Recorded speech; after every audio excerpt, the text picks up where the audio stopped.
तो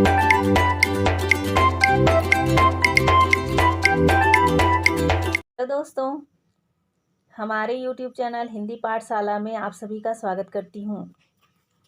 दोस्तों, आप और हम सभी गर्मी की छुट्टियों में किसी ऐसे जगह पर जाना चाहते हैं जहाँ हमें गर्मी से भी राहत मिले और सुंदर मनोरम नज़ारे भी देखने को मिले। ऐसी जगहों को हिल स्टेशन कहा जाता है, जो पहाड़ पर स्थित होता है, जैसे शिमला, दार्जिलिंग, ऊटी, श्रीनगर, मसूरी आदि। छत्तीसगढ़ में भी ऐसा ही एक हिल स्टेशन है जिसका नाम मैनपाट है। इस जगह को छत्तीसगढ़ का शिमला भी कहा जाता है। तो बच्चों, आज के वीडियो में हम मैनपाट की सैर करेंगे और जानेंगे। इस पाठ के शब्दार्थ को भी हम समझेंगे। इस पाठ के प्रश्नोत्तर को भी हम समझेंगे। तो प्रश्नोत्तर के साथ पाठ को समझने के लिए वीडियो को अंत तक ज़रूर देखिएगा और मेरे चैनल को भी सब्सक्राइब कीजिएगा, ताकि इससे आगे के पाठ के वीडियो की जानकारी भी आपको मिलती रहेगी। तो चलिए दोस्तों, शुरू करते हैं मैनपाट की सैर।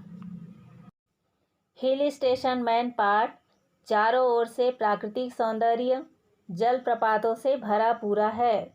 अर्थात मैनपाट इतना सुंदर है कि वहाँ बहुत सारे जलप्रपात है और अच्छे अच्छे नज़ारे देखने लायक है। मैनपाट का कोना कोना दर्शनीय है, वहाँ हर जगह देखने योग्य है।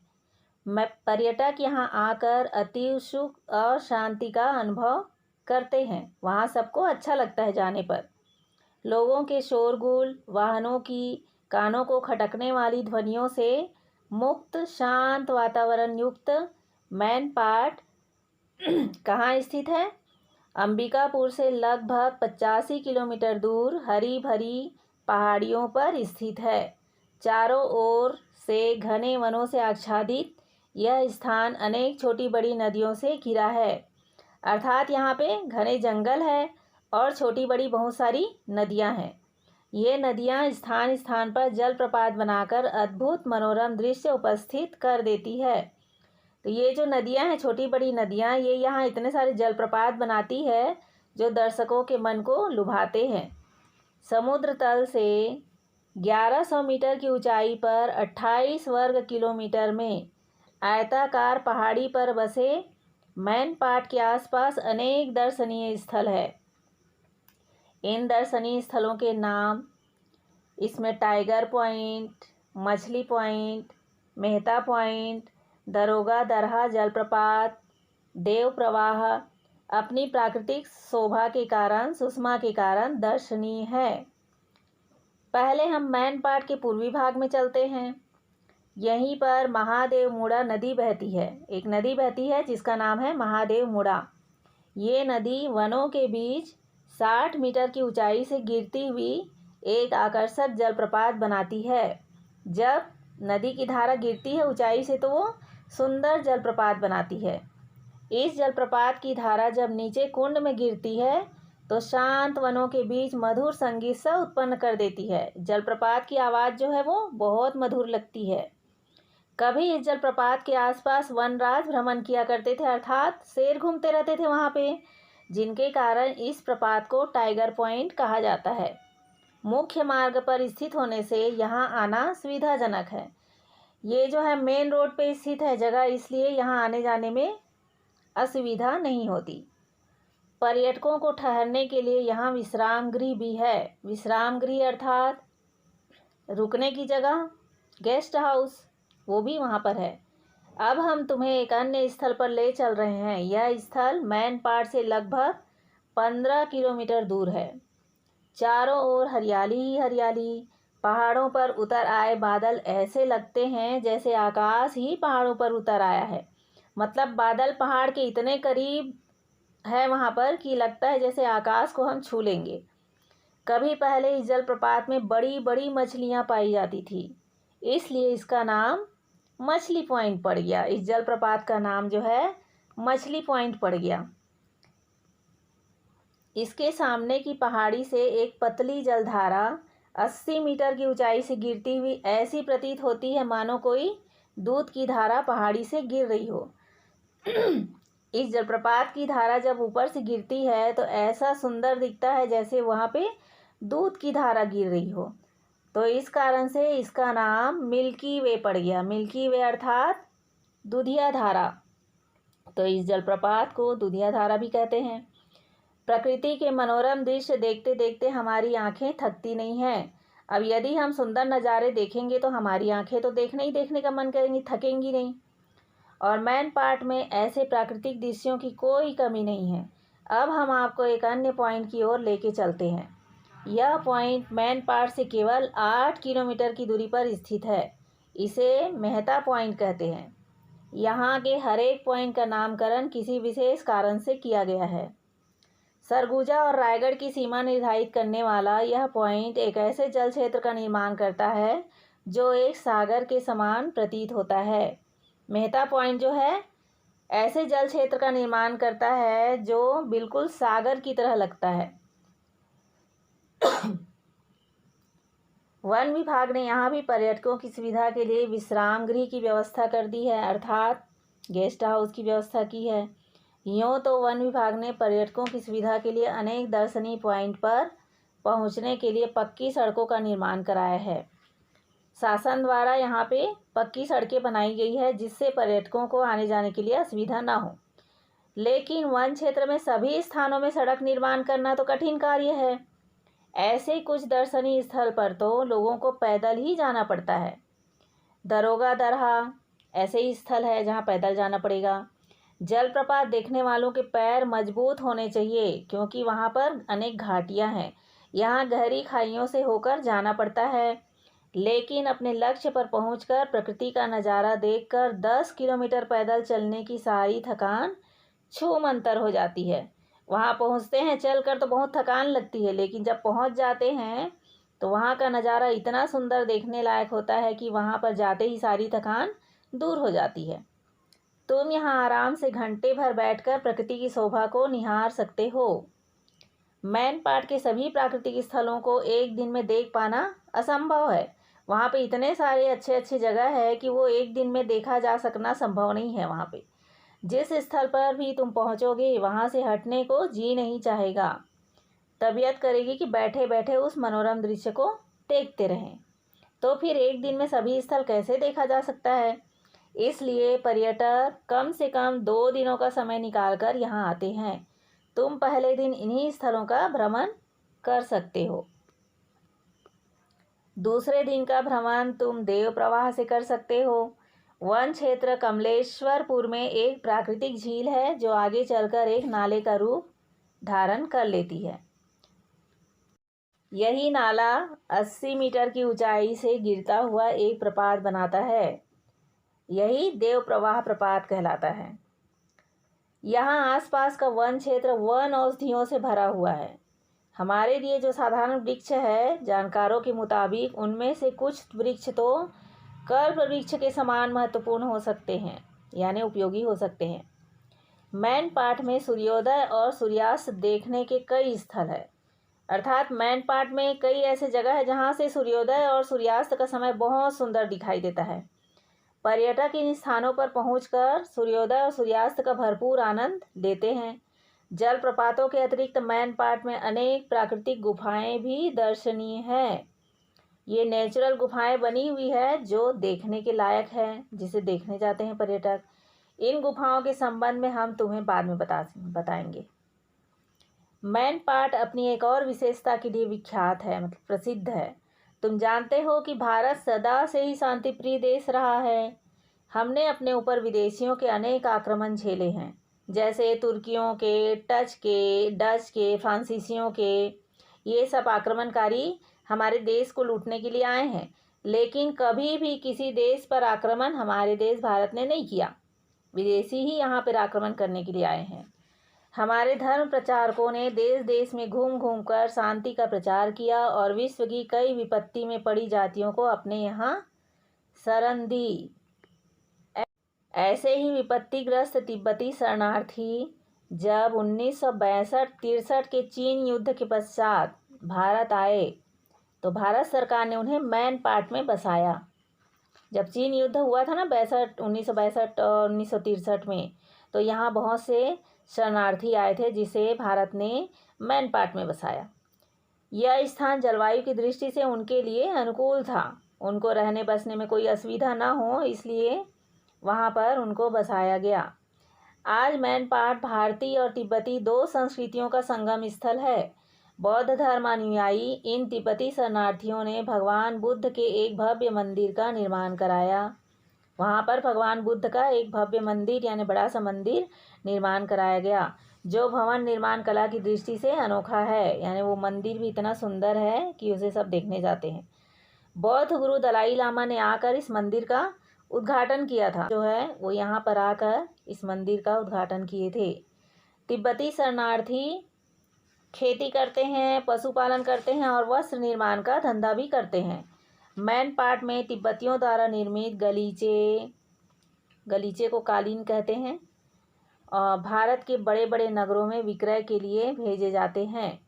वहाँ पे दरी भी बनाई जाती है, दरी भी वहाँ पे बेचा जाता है। प्रकृति का लाडला, दो संस्कृतियों का संगम स्थल, जियो और जीने दो का उद्घोष करने वाला मैनपाट है ना ये जगह अलौकिक यानी सुंदर, देखने योग्य।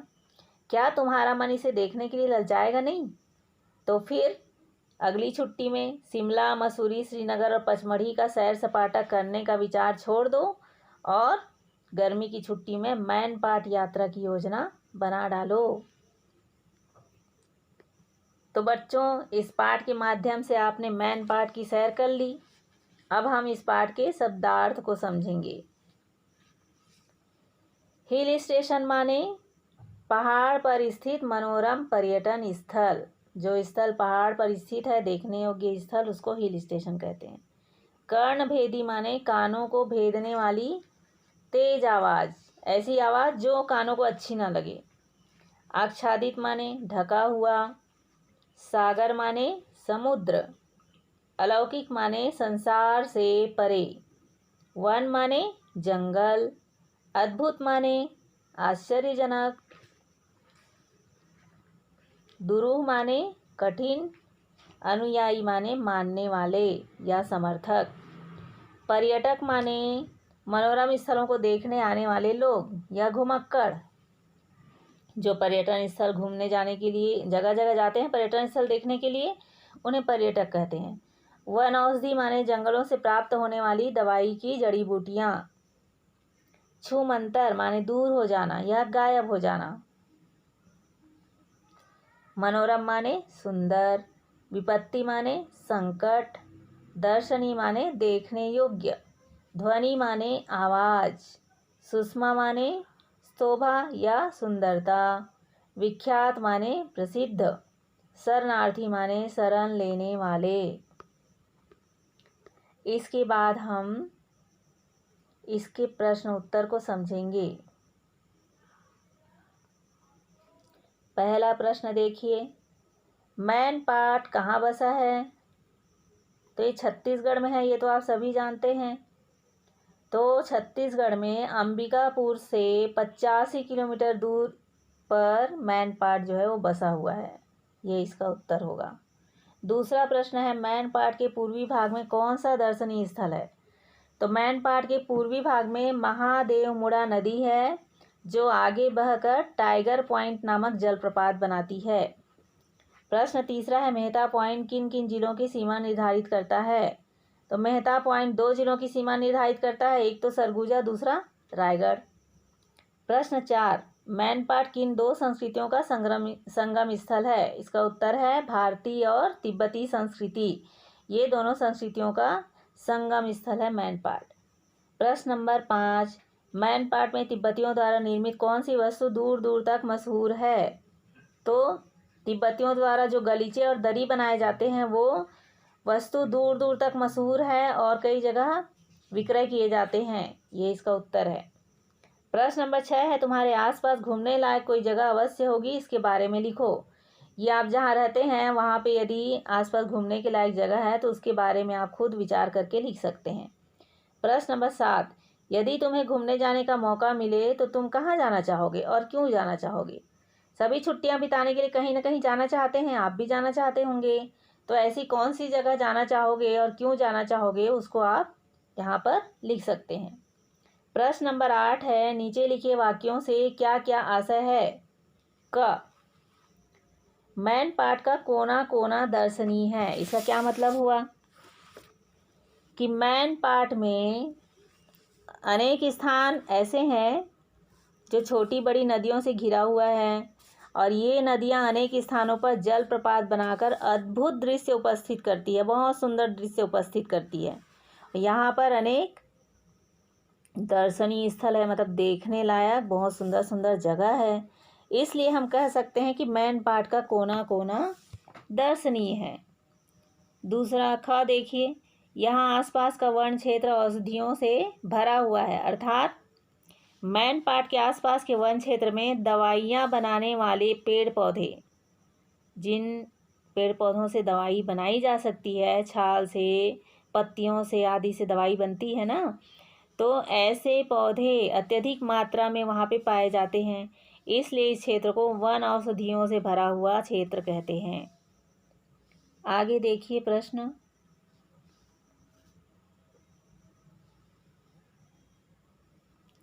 जलप्रपात अद्भुत दृश्य प्रकट करता है और जलप्रपात अद्भुत दृश्य प्रकट कर देता है। पहले वाक्य में क्रिया करता है लिखी गई है, दूसरे वाक्य में क्रिया कर देता है लिखी गई है। आपने क्रिया की परिभाषा पहले पढ़ा होगा पहले की कक्षाओं में। क्रिया किसे कहते हैं? किसी कार्य के करने या होने का बोध जिससे होता है उसे क्रिया कहते हैं। जिस शब्द से किसी कार्य के करने या होने का बोध हो उसे हम क्रिया कहते हैं। तो यहाँ पे क्रिया शब्द इस वाक्य में यहाँ लिखा हुआ देखिए, करता है। करता यानी करना, ये क्रिया है, किसी कार्य को करना। कर देता है, करना और देना, ये दो दो क्रिया है यहाँ पर। पहले वाक्य में क्रिया करता है लिखी गई है और दूसरे वाक्य में क्रिया कर देता है लिखी गई है। पहले वाक्य की क्रिया साधारण क्रिया है, जबकि दूसरे वाक्य की क्रिया संयुक्त क्रिया है। संयुक्त क्रिया वह होती है जो दो क्रियाओं से मिलकर बनी हो। कर देती है दो क्रियाओं करना और देना से मिलकर बनी है। पहले वाक्य में करना और देना दो क्रिया है, इसलिए ये वाक्य संयुक्त क्रिया वाला वाक्य है। और यहाँ एक क्रिया है, करता है, करना, यहाँ पे एक क्रिया है, यहाँ कर देता है दो क्रिया है, इसलिए ये संयुक्त क्रिया कहलाएगी। इस पाठ से प्रश्न नंबर 1 को, यहाँ क को देखिए, इस पाठ से कोई दो वाक्य चुनकर लिखो जिनमें संयुक्त क्रियाओं का प्रयोग हो। उन क्रियाओं को अलग अलग तोड़कर लिखो। अब इस पाठ को तो आपने पढ़ा ही है, और जब पढ़ा है तो इसमें कुछ ऐसे क्रिया होंगे, दो दो क्रिया, जिनको आप छांट कर लिख सकते हैं। जैसे एक वाक्य है, भारत के बड़े बड़े नगरों में विक्रय के लिए भेजे जाते हैं। ये जो वाक्य इस पाठ के अंदर लिखा हुआ है, तो भेजे और जाते दो क्रिया यहाँ पे लिखा गया है, भेजे और जाते। तो दो क्रियाओं में भेजना और जाना ये इससे मिलकर बना है, इसलिए ये संयुक्त क्रिया कहलाएगी। तो इसी तरह से और भी वाक्य आप इसमें से छांट सकते हैं। जैसे जलप्रपात की धारा शांत वनों के बीच मधुर संगीत सा उत्पन्न कर देती है। यहाँ पे कर देती, करना और देना, ये दो क्रिया है, तो ये इस वाक्य में भी ये संयुक्त क्रिया है। ख को देखिए, समझ लेना, पहुंच जाना, भाग जाना, संयुक्त क्रियाओं का प्रयोग करते हुए एक एक वाक्य बनाओ। तो ऐसा वाक्य आप बनाइए जिसमें ये शब्द आए हुए हों। जैसे समझ लेना, समझ लेना शब्द जिसमें आया ऐसा वाक्य बनाइए। जिस तरह से मैं बना रही हूँ, गणित को रटना नहीं, समझ लेना, तो इस वाक्य में समझ लेना शब्द आ गया। इसी तरह से पहुँच जाना, जैसे इसका वाक्य हो सकता है, हमें दिन रहते रहते मैन पार्ट पहुंच जाना चाहिए। इसमें भी, इस वाक्य में भी पहुंच जाना शब्द आ गया। आगे देखिए, भाग जाना। इसमें भी आप अपने मन से वाक्य ऐसा बना सकते हैं जिसमें भाग जाना शब्द आया हो। जैसे चोर पुलिस को देखकर भाग जाना चाहता था, तो इसमें भी ये संयुक्त क्रिया वाला शब्द आ गया। इसी तरह से आप अन्य वाक्य बना सकते हैं। अगला देखिए, मूल क्रियाओं में पढ़ना, लेना, डालना क्रियाएं जोड़कर संयुक्त क्रिया बनाओ और उनका अपने वाक्यों में प्रयोग करो। ये पढ़ना लिखा है, इसमें एक और शब्द जोड़ दीजिए, एक और क्रिया, तो ये संयुक्त क्रिया बन जाएगी। जैसे एक वाक्य बनाते हैं, वह बालक गड्ढे में गिर पड़ा, तो इसमें गिरना और पढ़ना दो संयुक्त क्रिया हो गया। तो इसी तरह से आपको अन्य वाक्य भी बनाना है। यहाँ पे लेना शब्द लिखा है, तो यहाँ पर कोई और एक क्रिया डाल दीजिए संयुक्त क्रिया बनाने के लिए, और उसे जोड़कर वाक्य बना सकते हैं। जैसे मैं एक वाक्य बना देती हूँ, खाना खा लेना, तो यहाँ पर खाना और लेना दोनों क्रिया आ गया। इसी तरह से यहाँ पर डालना लिखा है, इसमें एक और क्रिया जोड़ दीजिए, संयुक्त क्रिया बन जाएगी। जैसे एक वाक्य हम बना लेते हैं, मेरे आने के पूर्व ये काम कर डालना। अब इस वाक्य में भी कर और डालना दो क्रिया हो गई।